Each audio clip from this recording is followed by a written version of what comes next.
This is Boxing Tickets NA in association with Villain Gentlemen. We're back with the operator, Owen O'Neill. How are you, mate? I'm all good, mate, yep.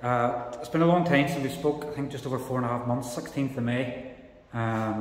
We obviously in that phase when we spoke, you obviously couldn't announce the fight, but obviously you're waiting to go out and find Alicante.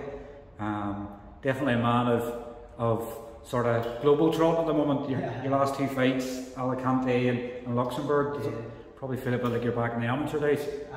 Yeah, well, it did, but there was a lot more pressure on me. Especially the Luxembourg trip was like the amateur days, we were fighting in a leisure centre and stuff like that. But the Alicante show, it was a lot tougher than what I thought it would be. The heat played a big part. Even the day of the fight, I was walking about all day, no sun cream on, I'm ginger, I got burnt very crisp. It was an experience. If I've ever fought fight again abroad and it's warm, I'll know not to go out down the road all day. You know what I mean? But sure, I got the win anyway. So. Exactly. I guess obviously, you know, for most of the pandemic, you were sort of, am I going to fight? You obviously get a Luxembourg fight, and then you get another one shortly after in Alicante. I know the sort of plan was to get a few fans and things out the gap, but they obviously didn't change restrictions. It obviously stopped us going out to watch it as well, but it's good to get out and obviously experience boxing somewhere else and sort of break it up a bit, because most of your fights have been in Belfast, so at least you can say I've been in other countries now boxing. Especially Luxembourg. Did you ever think about fighting Luxembourg? Like, didn't even hear of it before I thought on it. But yeah, the Spain bill, when I first got announced, I thought we were going to bring about 15 to 20 people over. And then obviously, as it got closer, we found out the restrictions weren't eased or anything. But I know a couple of people over in Spain, and I ended up selling 6 tickets. So it was loving that, and it was probably, they got to 30 to 40 people in the venue that night. So it was still a bit of atmosphere, like. But I'm looking forward to Belfast here next week. Aye, definitely is. And obviously your thoughts on your performance in Alicante, probably, you know, being sunburnt and sort of the heat and things like that. Would you probably say maybe a bit critical of your performance? Yeah, definitely. Me and Dee spoke about it. Right after the fight, obviously I'm always hard on myself, but I was a bit too hard on myself. And then I watched it back and it was like flip. The day I was free, going to try and get COVID tests, to try and get home, walking around in the sun all day, no sun cream. I got food like 4 hours before the fight. It wasn't the best of food I got. So like all them things, and I still put in a solid performance. You know what I mean? I didn't really get hit much. Like, didn't have no marks on my face or anything. So it was like a dirty fight. Your mom made it a dirty fight. He was holding me down and stuff, so it was very hard for me to work. Every time I got sort of in range, he was grabbing me. So after I watched the fight, I sort of was like, it was actually an alright performance, you know what I mean? So yeah.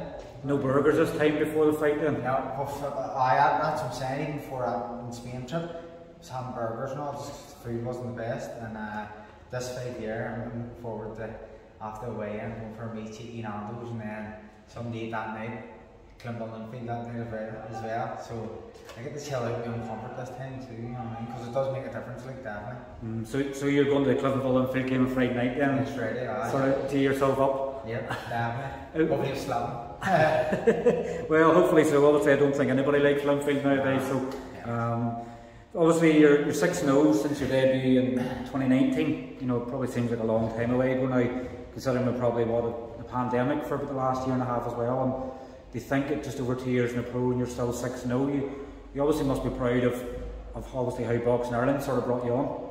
Yeah, I'm surprised. Well, I'm not surprised, and I just can't believe how good I've actually, how better I've got from my pro debut. Like my confidence and stuff now, I believe that I can win titles. And if you probably interviewed me after my first fight, I wouldn't have said that. I would have just said nothing and just went, obviously how things go. But now I believe that I will do well, and I'm putting the training in and the hard work with Dee and stuff, and Big Sean Crow. So I'm just looking forward to the future, you know. It's building the layers, sort of, isn't it? Sometimes you're building the confidence as well as obviously building your ability and belief in your boxing as well.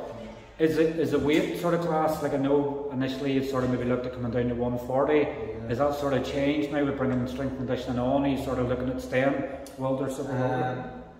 Sort of really, the weight's the big issue for me, you know what I mean? I'm not going to talk shit about it. I just bring up in between fights. When I'm in camp, I'm switched on. When I'm out of camp, I just eat like fuck, basically. And I've got a nutrition on board now. Pierce O'Hill, he's helped me out at the minute. We're going to make 69.5 for this fight, and then it's after the fight I need to be switched on. So I'm not going to say much. I just want to. I'll just get this fight over and done with, and just not bring up. Sort of maybe staying away from social media, because obviously people, you know, I think was it on Instagram the other day you were sharing a picture of a burger, and straight away I was like, that looks tasty. It's not like I don't really drink much, you know what I mean? Obviously I do love an out drink with my mates and all too, but it's more food. I love my grub and all my cheesecakes, everything, like, you know what I mean? I just love my grub. You're definitely good at making a cheesecake as well. Oh, that's not me, that's my grub. I wish it was me. So you're like the tester for them, so you're testing and all the fats. That's not helping with the weight either. No, flip. But obviously you're 8 days out. We obviously watched you probably sparring quite a lot there this morning. You were probably in the ring there for about 2 hours solid. I think Dee was making sure everything's all together for next week. Is that you know you sort of tapering down for next week? Yeah, well that's my last spar done today. I've just done really 20 minutes straight with all different sparring partners. It was a bit different, like, because you're sparring someone different every minute. But it was just good to get a couple of 20 minutes straight in, and then I've done a load of bags. So that's me sort of tapering down. Probably my last hard session today. Don't get me wrong, I'm feeling it, like, and my body's in bits. I don't think I've pushed myself as hard ever. With this camp, just because I know it's my first 6 rounder and stuff. Probably pushed myself a bit too much here and there, but hopefully it's all worth it next Saturday, you know what I mean? Definitely makes. And you're back in a venue that probably means so much to you as well. Like, half your fights have been in the Devonish, you know. You think of obviously your pro debut, and obviously such a buzz. You know, you were co-main event, and you know the buzz and stuff you had, like the memories you obviously have as well. You know, obviously your granda, and obviously you know the memories you sort of have. The Devonish is probably like your home, pretty much to you, you know. So it's something that holds a lot of memories. Something like being back after 20 months, and there it's like, you know, probably been nearly feeling like your debut again. Yeah, well, I'm looking forward to it big time. Just obviously the ticket situation. I haven't got as much tickets as I want to, but who knows? I could get more within a couple of days. Hopefully, I'm praying for it. I'm torturing Boxing Island for more tickets. I could have probably sold over 200 for this fight. Many people's messaged me. I hadn't even put online. I'm selling it. But it's good that everyone's itching to get back to watch me, or just to watch boxing, you know what I mean? But and also with my granda was at every fight back home. Obviously I fought my last 2 fights away here, so he wouldn't have went anyway if he was still alive. But I just want to be a bit different, because he's not there. I'm always used to going over to my nanny's the day of the fight, sitting with him and stuff. But I'll be all good, you know what I mean? Definitely will, and as I say, good hearing people shouting your name, probably calling you all sorts, you know. Obviously your first 6 rounder as well, so I guess, you know, you've always been probably very honest in the fact that, look, I don't have a lot of amateur experience, I'm not going to sort of go straight in there, so probably your first 6 rounder, now your 7th fight is sort of showing progress being built and sort of building you up in layers rather than sort of jumping into the deep end, and so I guess it's obviously a good thing that we're going to see over 6 rounds now, and it's probably why you're pushing yourself so hard to make sure you have it. I'm actually glad. I wanted to do 6 rounds my last fight in Spain. Thank God I didn't, because it was blown out of my hole with the heat and stuff. Don't get me wrong, it has been a tough. I've probably only sparred 6 rounds twice this camp, with big podium and stuff. It's been hard, like, I've really pushed myself, so just hoping the fitness is there for next Saturday. I'll win and easy, because I do have that style of pushing people back, so I'm hoping to do that, and hopefully it's sweet to do. You're right. And obviously, is this potentially going to be, I know you don't like to look too far ahead, but could this potentially be your last fight of the year? I know there's obviously talk of Celtic Clash 13, probably announced probably soon afterwards, so depending obviously no injuries, no bad cuts, you can maybe potentially get out again before the end of the year. Well, if this one goes to plan, get to win, I'll be looking another one before Christmas, definitely. Yes, just hopefully it goes to plan. I don't want to say too much. Yeah, and we've obviously I know you've boxed on an MTK show before in Ulster Hall, but obviously we've McConlin and Lee Wood potentially be looking at the SSE. I'm sure we'll probably blow away your wildest dreams. They obviously have everybody going mad in the SSE for you. They're probably mad. I'll probably get a lot of tickets for something like that. Get all the Cliftonville boys, all my mates and family there. But who knows, you know what I mean? I never thought I would have fought on an MTK card 2 weeks after my debut, so who knows, you know what I mean? Definitely is, and you can imagine North Belfast to be empty that night. You know, probably somebody say make sure nobody knocks the door or something like that, because everybody in the SSE, you know. But I guess when you plant that seed, sometimes you never know what could happen. You know, they could always get in touch with Leonard or Dennis and say we want to one for the show. And, well, that's the thing.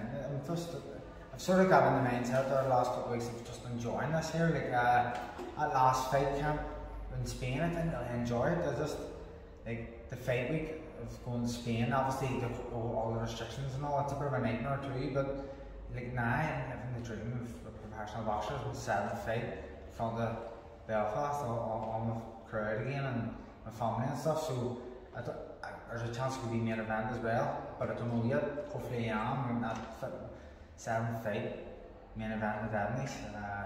I mean, I'm just soaking it all up. And this is going to be the second Box in Ireland show, and I know that obviously things haven't worked out as well with obviously Michael obviously going off the card injured, but your second show and the only person from Belfast in the show. It's mad, isn't it? But I don't know, it's mad. It's the Owen O'Neill takeover. And like your gym obviously here in Glean's obviously very busy as well. You'd obviously Paddy out in the field. Colin Murphy obviously making his debut in Europa. You were down watching that as well. And his second fight incoming. You've Lewis and Paddy potentially out again very soon as well. And probably the only one missing from the gym hasn't been out Connor, but he's putting in the work. Yeah, me and Connor's flipping with each other every day. I pick him up for training, go to training, then go to cruise. The gym's buzzing, like Murph's a legend, like Murph gets a crack going, and then Paddy and Lewis obviously could be fighting here soon, and then Paddy is WBC international champion, so it couldn't be any better, and it couldn't be better, and I'm just hoping I follow in the likes of Lewis and Paddy's. Does it sort of help with the fact that they're probably a bit more further on, but you're seeing obviously particularly more Paddy and Lewis's success over the last year, you know. Even the likes of Colin and Connor, like the amateur background them boys have, it's amazing. Them boys have probably over 100 odd fights. I only had 18, I didn't fight in no major competitions or anything. So I'm learning off every one of them. It's like I would say I'm the less talented, like I would say it, you know what I mean? And I'm watching them hit the bags, watching them do pads, watching Connor there now doing pads with D, trying to learn things. So for me it's brilliant, you know what I mean, watching them boys train every day and just trying to work off them, you know what I mean? Like they say sometimes that obviously, I know there's a lot of memes and things like that out nowadays about boxing, and you know, like you might say you're not the most talented in the gym, but hard work beats talent, you know, when talent doesn't work hard, you know, at the end of the day. And like if you're too overconfident, probably a bad thing. So if you're underconfident in your ability, then you're only going to keep surprising yourself when you do things, you know, in fights. And let's say your first pro fight, you know, you're sort of going, wherever come, you know, you're building them wee layers and building the confidence up, and then you go, Craigie, 2 years ago I said I didn't have talent, and now look where I'm at, you know, I've built all around the house. I suppose, well, just hopefully keep it close, you know what I mean? Because I'm a hard worker. Body's, like I said before, as camp, I've pushed myself to the limit. My body's in bits at the minute. Can't wait to do an early ice bath tonight. I'm actually looking forward to it. Just about extra muscles and stuff, and then a big Denver physio here on Sunday. So I can't wait for that, and then obviously just make weight next week. So yeah. This Friday, well, this day next week, obviously you'll be weighed in, hopefully. Weighed in on a burger in hand, you know. We always have a back and forth, obviously me being a Korean man and you being a Cliftonville fan, so it wouldn't be nice of me, obviously, to not mention over the Cliftonville start of the season, because you're a massive Cliftonville fan. a lot of Cliftonville fans follow you for that, you know, because of the person you are and everything else. But you obviously couldn't be any happier with the start of the league. You're top of the league, happy man. That's it, isn't it? Play 1 point tomorrow, at home to 1 point, so we win there. Like, that's an alright game, you know. It's 1 point, but they're, you know what I mean, a wee team here and there. So hopefully get the win, and then the Scumfield next Friday night, the day before my fight, go over and get the win against them. Scum.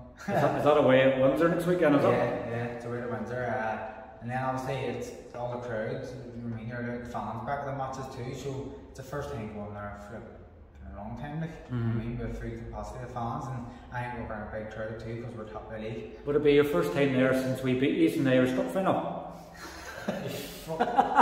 Chief Sharon. I was just thinking there, as going, have you been at Windsor since, you know? But we slapped these a couple weeks ago, so talk about the last match. But obviously it's good to be back watching a team you obviously love so passionately as well, and obviously the crowd back next week as well. It's going to be a special night. Yeah, I can't wait for it. Like, it's a good thing too because it'll take my mind off the fight. You know what I mean? Way in, go get a bit of grub after the way, and then chill out for a while, and then go and get some deep with my mates. But we're probably going to go to a wee restaurant, enjoy it. You know what I mean? Then over that match, hopefully. Please God will win it, because we got it if we're going to beat it. Well, I guess I'll give it extra fire knowing that you have to cheer everybody up the next day. When I was over at Anto's fight in Birmingham, obviously all Nathan Hinney's lot and Stoke fans, and they all got beat. Stoke got beat, I think it was the early kick-off, so they then came to the arena earlier because they needed something to cheer them up. Yeah, so hopefully we win and don't need cheer up. Definitely is. But look, obviously it's a great deal to get a catch up with you so close to fight week. I didn't want to be obviously interviewing everybody next Friday for the weigh-in because I know everybody will be dying to get some foot in them, but we're obviously looking forward to next Saturday night and seeing the Operator go 7-0. That's it, bro. Alright, Owen, cheers, take care.